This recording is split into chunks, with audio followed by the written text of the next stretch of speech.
This is John Finnemore's Souvenir programme.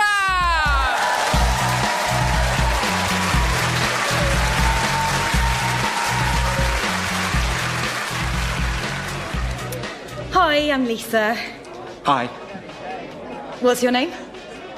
People call me Kay. Kay? Isn't that a girl's name? Not Kay. Kay. Just the letter K. Oh, right. What's it short for? My name. Yeah, obviously. I mean, what is it? Oh, dear, is it Kevin? Or, Carl? No, it's worse than that. Keith? Kenneth? It's Kermit. Oh.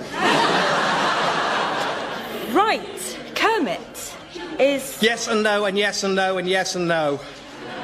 Sorry? Yes, like the frog. No, not after the frog. Yes, it's a real name. No, my parents didn't hate me. Yes, I did get teased at school. No, it's not easy being green. Well, there's no need to be like that. What, you weren't going to ask any of those things? No, I wasn't. Yes, you were. Everyone does. Not me, Kermit. I'm different. I know how you feel. Oh, I'm sure you do. With a name like Lisa, I'm sure you feel my pain. Lisa Simpson. Oh, my God. Yes, like Lisa Simpson. No, not after Lisa Simpson. Yes, at least it's memorable. No, I don't have a brother. Yes, I did get teased at school. No, I can't do the voice. My God. I've never met anyone who understood. I know this is sudden, but will you marry me? Maybe. What's your surname? Minnelli. Absolutely not.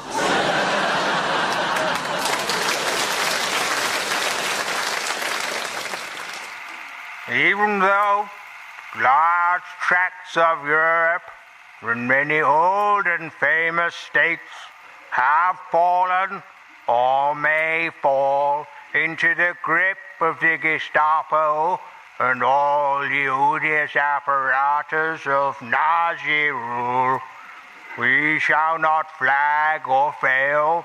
We shall fight in France. We shall fight on the seas and oceans. We shall fight in the air. We shall fight on the beaches. We shall fight on the landing grounds. We shall fight in the fields and is this right? We shall fight them. Fight. The word seems suddenly peculiar. Fight. I'm going to fight you now because I'm a fighter. Let's see who fights better and who is the best at fighting in a fight. Fight. Yes, it sounds all right now. Fight. We shall fight in the hills. We shall never surrender.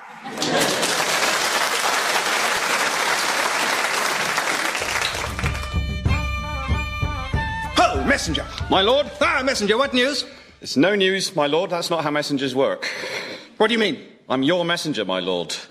You can't just call me out of my messenger cubbyhole and expect me to have news. You either have to send me off with a message or wait for someone else's messenger to arrive. The only news I have is news of the messenger cubbyhole. Aha! What news of the messenger cubbyhole? Messenger cubbyhole recently vacated by messenger. Cubbyhole stands empty. Sources close to cubbyhole question point of messenger being summoned. Very good. Now, take this message across the plains to the Cloven Viscount. Count! For too long our lands have been at war. I grow weary of the conflict and offer my hand in peace. What say you? Got it? Kiss, kiss, kiss. No, too soon. Just a smiley face. I go. Oh, excuse me. Excuse me. I arrive. Who are you? I am the messenger of the Cloven Viscount from across the plains. He says he grows tired of this war of attrition. Surrender immediately, vile worm, or prepare to be ground into the dust. What? I know, exciting, isn't it? Tell him I yield to no man, especially a horror bag like him. He should prepare for bloody warfare, in which he will be the one being ground into the dust, and I will be the one grinding him with my heel, which I wouldn't even have one of if I was a worm like what he thinks, so that shows all he knows. Righto, I go. Excuse me. I arrive. Oh, you're back? Yes, with a message from across the plains. The Cloven Viscount thanks you for your incredibly prompt reply. He says it has oft been said that a soft answer turneth away wrath, and it must be true because that's what's happened this time. He withdraws his threat of dust grinding, extends an olive branch, and says to tell you can have some olives off of it. Oh, well, all right. Our army's rubbish anyway. Tell him we will overlook his hasty words on this occasion and thank him for the olives, even though I don't like olives, actually. But don't tell him that, it's secret. That's called diplomacy. Similarly, don't tell him the bit about our army being rubbish. Got it. I go! Oh, Excuse me. I arrive. Yes. The Cloven Viscount from across the plains sends greeting curses and anti-hellos. He is incensed you should treat his olive branch with such contempt, and he says to say the olives are off the table and the worm-crushing programme is on as before. What? But I said I wanted the olives. I'm pretty sure you didn't. Not to you, to my messenger. Oh, I see the snag. Messenger, speed across the plains and tell the Viscount we've got out of sync. I go. excuse me. I rise. The Viscount wishes to inform you you've got out of sync. Yes, tell him I know. I go. Excuse me. I arrive. He says I know. Oh, for God's sake. Shall I tell him, oh, for God's sake? No. Wait a while here with me. If I know him, he'll send my guy back to say, oh, for God's sake, and then we'll be in sync again.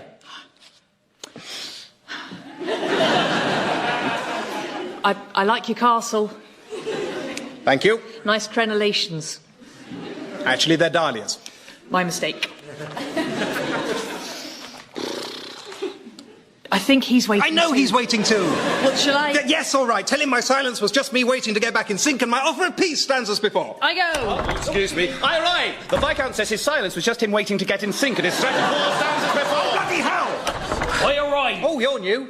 Who are you? I come from the peace-loving people of the plains. Do you? That I do, and I bring a message. What is it?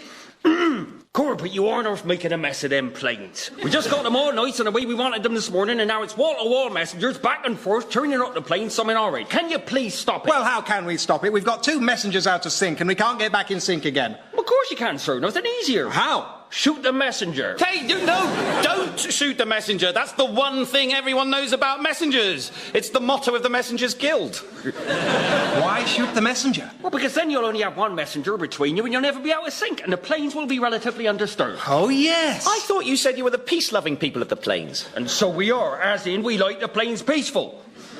We're not that fussed about messengers. I go. Ah, he seemed nice. Well, sorry about this, messenger, but it does seem like the neatest solution. No, but wait, you don't need to shoot me. You could just give me the evening off. Oh, that's true. Oh, well, too late. Now all I have to do is await the return of the other messenger. Oh, knickers.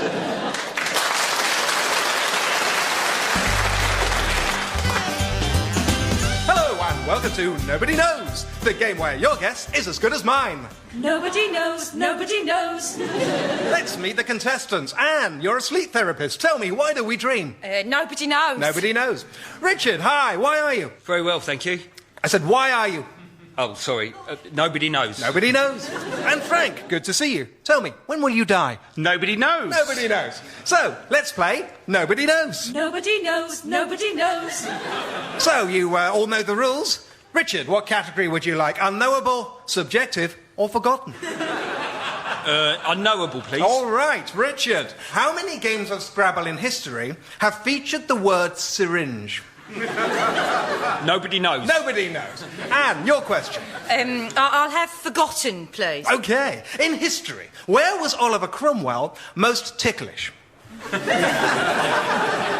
Nobody knows? Nobody knows. And Frank, that leaves you with subjective. In the world of sport, who was best? Donald Bradman. Possibly, but technically... Nobody knows. Nobody knows. And at the end of round one, Carol, the scores are... Unknowable. That's right. So, as a tiebreaker, fingers on buzzers, this one's to all of you, and it's unknowable, subjective, and forgotten. In literature, which of the Bronte sisters was best in bed? Nobody knows. Nobody knows. All right, and back to the studio in 5. Thank you. I do hope this is going to be a proper interview, Mr. Humphreys, not just a character assassination. I think you'll find it fair. That's what Paxman said. The time is just coming up to 8:10. I'm joined now by Vernon Geyer, the head of a pressure group which claims to be campaigning against prejudice. But, Mr. Geyer, when it comes down to it, isn't it true to say you and your type are nothing but vultures? Yes, that's quite correct.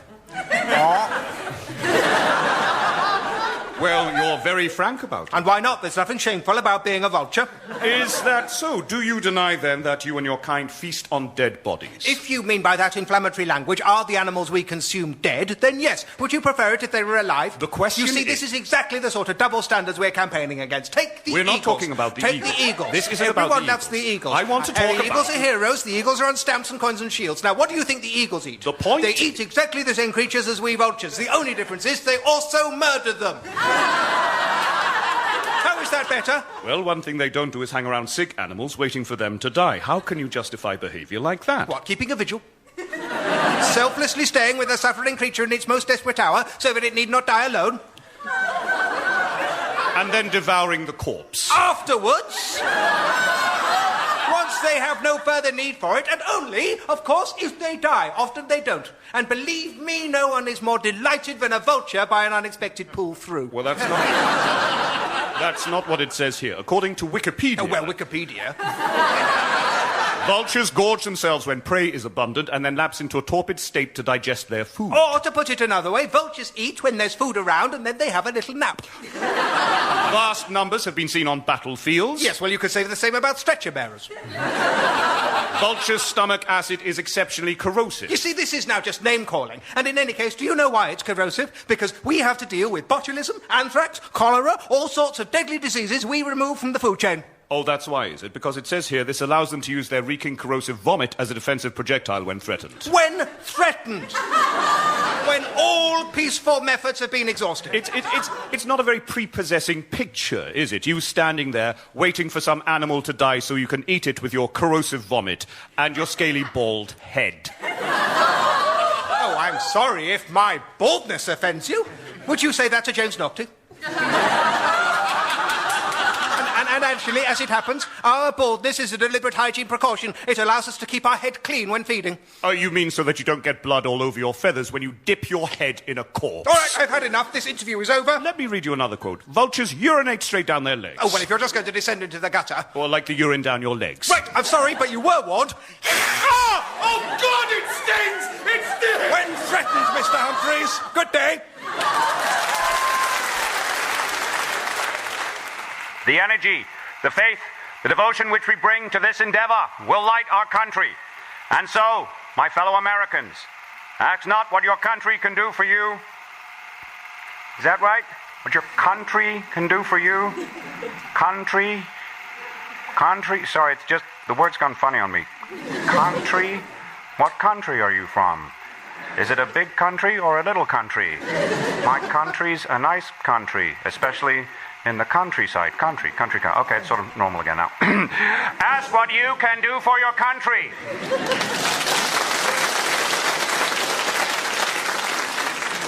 Here we are, see him again. Oh, thanks, mate. Cheers. Cheers. Ooh, look. Will. Yeah. We're best mates, aren't we? Of course we are. Okay, so look, I'm going to ask you something now. Been meaning to ask you this for years. Gee, am I going to like it? No, it's nothing. It's all right. It's, well, you're rich, aren't you? I do all right. You're rich. You're properly rich. So the thing is, well, the question is, what do you do? You know what I do, Rob? I'm an investment manager. Yeah, but what is that? I mean, what do you actually do? You know, I trade in securities, commodities and futures with other brokers around the world. Yeah, but how does that make money? You know, because, I mean, it boils down to swapsies, doesn't it? You know, like, if you and a guy in Tokyo do a swap of whatever it is, I don't know, currencies or commodities or whichever, one of you must be doing better out of it and one of you's doing worse. Sort of, yeah. Yeah, so one of you should get poorer. But all stockbrokers are rich. You know, even though some must be doing worse swaps, they're all rich. And I don't know how that can be possible. I mean, you know, it's like making money out of nothing. What, like alchemy? Yeah. What? You know, turning base metal into gold. Yeah, but seriously, though, I mean... Well, it used to be taken very seriously indeed. Alchemist was a respected profession. They had laboratories, guilds. Isaac Newton wrote more about alchemy than he did about physics. Yeah, why are you going on about alchemy? I don't know. You talking about making money from nothing, I suppose. It just reminded me of something I always wondered about alchemy. If someone actually did it, you know, found a way of turning tin into gold, what would he do with his discovery? Make himself loads of gold? Ah, but then he's just weakening the supply, isn't he? Gold's only valuable because it's rare. If you turn tin into gold, you're not going to make tin as valuable as gold. You're going to make gold as cheap as tin. Yeah, I suppose, but he could patent it, couldn't he? He could sell the invention. Yeah, maybe, but there were so many alchemists in those days. If someone actually did it, it wouldn't take long for the rest of them to work out how, and then you're in the same situation. The market's flooded with gold, the invention's worthless. So what would you do? Me? Don't know. The only thing I can think of is gather all the Guild of Alchemists together, secretly, tell them I've cracked it, and agree to share the secret if they swear only to make a small amount of gold each year. You know, enough to make them rich, but not enough to devalue gold. Yeah, but if all the alchemists suddenly got rich, people would guess, wouldn't they? Yeah. So the other condition would have to be that they would all have to give up alchemy, you know, let it die away, and instead found some other profession. Something associated with the supply of gold into the market. Something that everyone would learn just to take it for granted, made people rich somehow, but was way too complex for anyone who wasn't a qualified member of the guild to understand. And that way you could keep the system going, well, for generations, handing the secret down. What sort of profession? Who knows? I'll tell you a funny thing, though. Between 1780 and 1800, alchemy suddenly almost entirely died out. And the London Stock Exchange was founded in 1801. So what? Nothing. Just rambling on. Want another drink? Yeah. Oh, but it's my round. No, I'll get it. I made a bit of money today.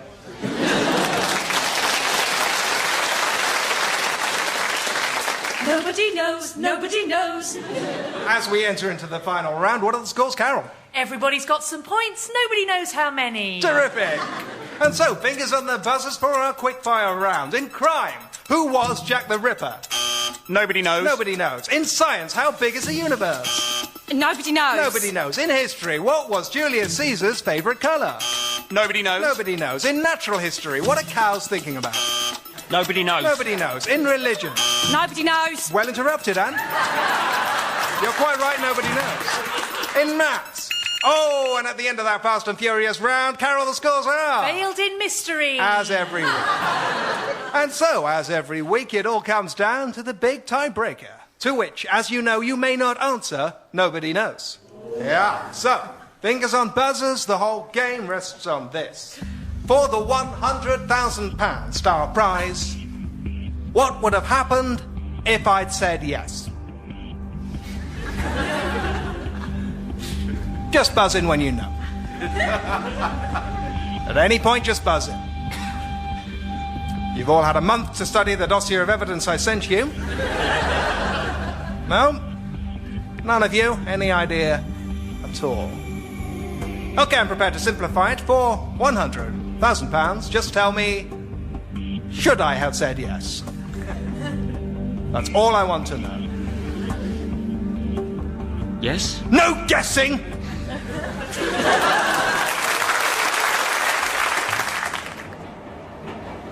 Excuse me, sir. Is this seat in this compartment of this train that we are on taken? No. Oh, thank you. Oh, my. It's Mr. Elwood, isn't it? Why, yes, I'm sorry. Have we met? Oh, goodness me, no. I'm a complete stranger to you, I'm afraid, on this train. I couldn't mistake you. You see, I'm a huge Tiddlywinks enthusiast. Oh, really? You follow my career? Oh, but of course. Nicholas Elwood, the youngest Grand Slam Tiddlywink champion ever to have come out of the Maryland Tiddlywink Academy. I'm a huge fan, I assure you. Well, thank you very much. I know all about you. Your signature monogrammed winks, your unorthodox left-handed spin, your troubles with your wife. What? Oh, I'm sorry, I didn't mean to hit a nerve, but, you know, it's common knowledge she disapproves of how much practice you put in, how she's always insisting you stop and give her a hand with the vacuum cleaning. How do you know that? Oh, I must have read it somewhere, but it's true, isn't it? Well, yes, all right, it's true, but I don't see how... a stranger comes to know of it here on this train. Good evening.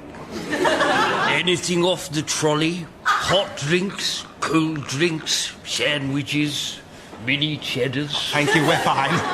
Suit yourself. You see, I sympathise, Nicholas, really, I do. It's so annoying to have someone constantly nagging at you. I mean, take my mother, for instance. I don't want to hear about your mother. You see, I have the most darling kitty cat. So affectionate and clean. She's good as gold about using her tray. But that's not enough for my mother. I'm not interested. Oh, she's a holy terror. Nag, nag, nag. Leonard, that filthy animal, that tray of hers is stinking out the house. So you see, Nicholas, I really do sympathise. We both have our problems. Your wife, my mother. Say, maybe we could do each other some good. Help each other out, you know what I'm saying? No, I do not. Oh, you're an intelligent man, Nicholas. Do I have to spell it out? Here we are, perfect strangers. No one knows we've met. On this train? Exactly, on this train that we're on. Why shouldn't we, well, solve each other's problems? What exactly are you suggesting? You know what I'm suggesting, Nicholas. I'll come and do your vacuuming if you'll come and change my cat's litter tray. Crisscross! Oh, right, I thought... What? Nothing. So, you're saying we should do each other's chores? Of course, and no one will be any the wiser. Where do you live? Why, Albuquerque, of course. Can't you tell from my accent? That's 500 miles from me. You want me to do a 1,000-mile round trip to change your cat's tray? While I'm doing your vacuuming, Nicholas, don't forget that crisscross. That's crazy. I don't like changing litter trays any more than you do. Details, Nicholas, details. Crisscross. Stop saying crisscross. It doesn't make it any more sensible just because you keep saying crisscross. Yes, it does, Nicholas. You know it makes sense. Crisscross. No, it doesn't make sense. It doesn't make any sense. Look, wouldn't it just be easier if you killed my wife and I killed your mom? What? No! Okay, You want to kill my mom? Just because she knows about him little. Well, you said... I don't even know her. That's the point. We're strangers. You're a psychopath. All right, I'm sorry. God!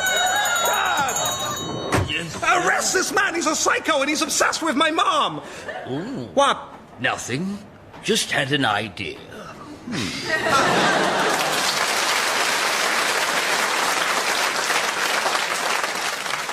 Romeo, Romeo, wherefore... Romeo. If faith his name, so beloved of mine heart, of a sudden seems most foreign to my ear, Romeo. Romeo. Marry, the word is passing strange. Romeo. Romeo. Good morrow, I am Romeo. Welcome thou art, friend Romeo. I prithee, Romeo, the salt to pass. Come in, Romeo, thy tea is on the table, Romeo. Romeo. Oh, the fever passes. Wherefore art thou, Romeo?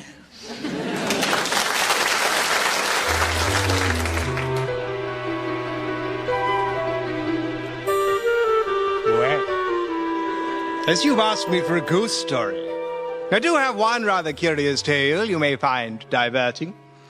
It's not precisely a ghost story. There's certainly no actual ghosts in it. So thinking about it, it's not really what you're after, is it? Hang on, I've got another one. This one's got loads of ghosts in it. I don't know why I didn't think of this one first. There were 3 of us, staying at the lodge that cold January night. 4 if you count the housekeeper, 5 if you count me, 2 if you only count me and 1 of the others. Mansard, Woburn and myself had spent an invigorating day eagling on the moor. Eagling is a sport of my own invention, in which I, wearing a stout pair of boots with powerful springs built into the heel, am pulled down by my companions and then released, allowing me to soar into the sky and snatch eagles out of the air. We returned home exhausted but jubilant, having equaled our best ever day's bag of no eagles. That evening, we sat up late swapping yarns, and Mansard entertained Woburn and me with his animal impressions, which made us roar, and also made him roar. As the clock struck midnight, I excused myself to see a man about a wee. As I was returning, down the long passage to the smoking room, past the living room, the sitting room, the drawing room, there suddenly rang out a piercing scream. Unremarkable in itself, but it came not from the screaming parlour, but the kitchen. At once I sprang to the door. I was still wearing my eagling boots. And flung it open. There stood one of the servants' children, a mere slip of a girl, no more than 10 years of age, and no less than 10 years of age. She was 10. Oh, sir, an awful face, a terrible, hideous face. I stepped forward to clip her round the ear, but she dodged me. No, sir, even before you came in. She cried. There, at the window. I turned and saw it. What I had taken at first glance to be merely a paper bag blown up against the window pane was revealed at second glance to be a hideous, ghastly face locked in a rictus of pain, although on third glance to be, after all, a paper bag blown up against the window. Nothing to fear, said I. It's just old Percy Paper Bag playing his old... Oh, for the little girl had disappeared as softly and silently as if she had been on roller skates. Just then the housekeeper bustled in. Hello there, I cried. I'm afraid the young lady took a bit of a scare. Young lady, sir? The little girl, is she your daughter? Why, sir, I dursn't know what you've been a-talking of. Dursn't you? I'm diddled if I durst. There ain't been a little maid down away here's a parts for nigh on 20 year. There were a little maid, sir, but she died.